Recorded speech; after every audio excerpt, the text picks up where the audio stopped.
So when you go to look for a guitar, what you really want to do is look it over really good, because there's a lot of things you won't notice.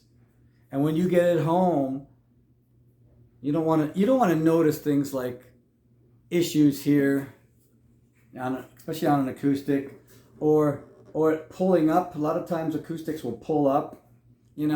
This little bit here, this isn't the end of the world. That to me is a YouTube video fixing it. So, and the action is so high, but apparently somebody put a different nut on it. Look at that.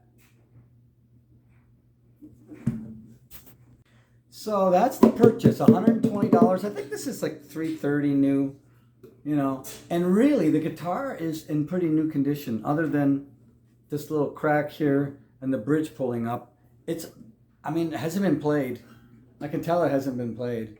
It will really benefit from, obviously, gluing that in, cutting this nut down, and then seeing if I have to take some.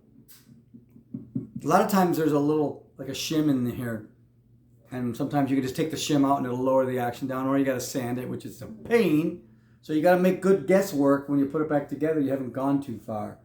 So the first thing I'm going to do is let's put some glue under this bridge and we'll let that set. Then we'll take the strings off and start dealing with getting this thing set up. Here we go. Okay, so when you're taping, get a guitar pick and press it down.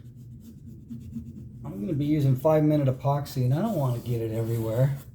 So you got to do a really good job of masking, because once 5-minute epoxy gets all over the place, it's pretty hard to get rid of. And the guitar pick really works good for pushing down masking tape. Okay, and what I'm going to want to do is I might use a feeler gauge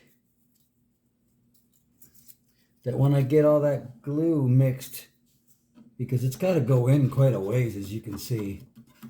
I'll tip the guitar at an angle, so hopefully a little bit of what do you call that stuff? Gravity will help put it down in there. And I got two. And I'll get something ready to clean my feeler gauge. All right, I'm going to hit it with a little bit of air. Make sure there's nothing hiding in there. So the one thing I can't stress enough is when you're using epoxy, make sure you have everything ready, because it starts to harden in 5 minutes. You've only got 5 minutes to work it. And if you're not ready and you're fumbling around and it starts to harden, you're pretty much going to be screwed. So that's why, you got to take a little bit of time. I might have to redo this down the road, this thing, if it pops up again. But using 5-minute epoxy, I can put a little heat on here and it'll pop right off. If I used like a super glue on there, it might pull up the finish. I don't know. There shouldn't really be finish underneath here.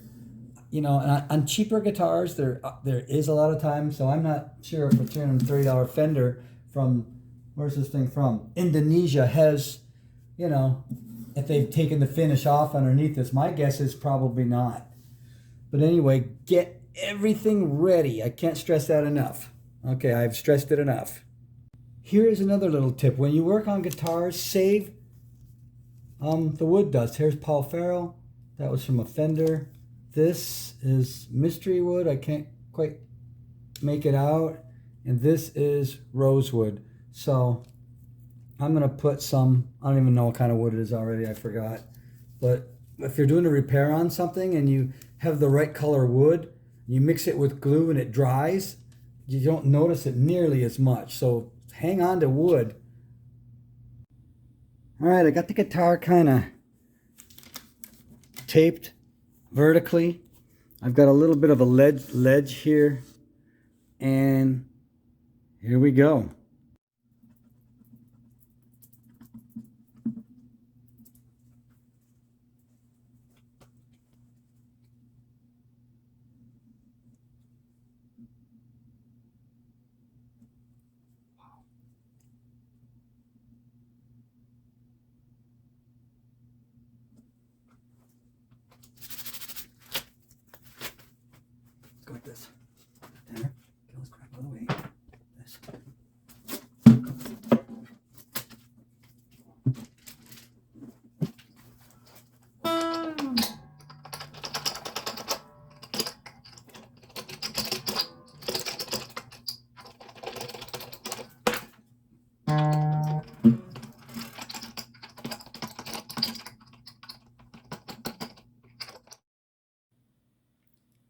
So that's what it looks like.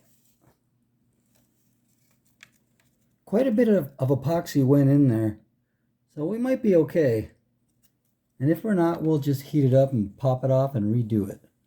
But it looks like it filled that gap pretty good, so time will tell.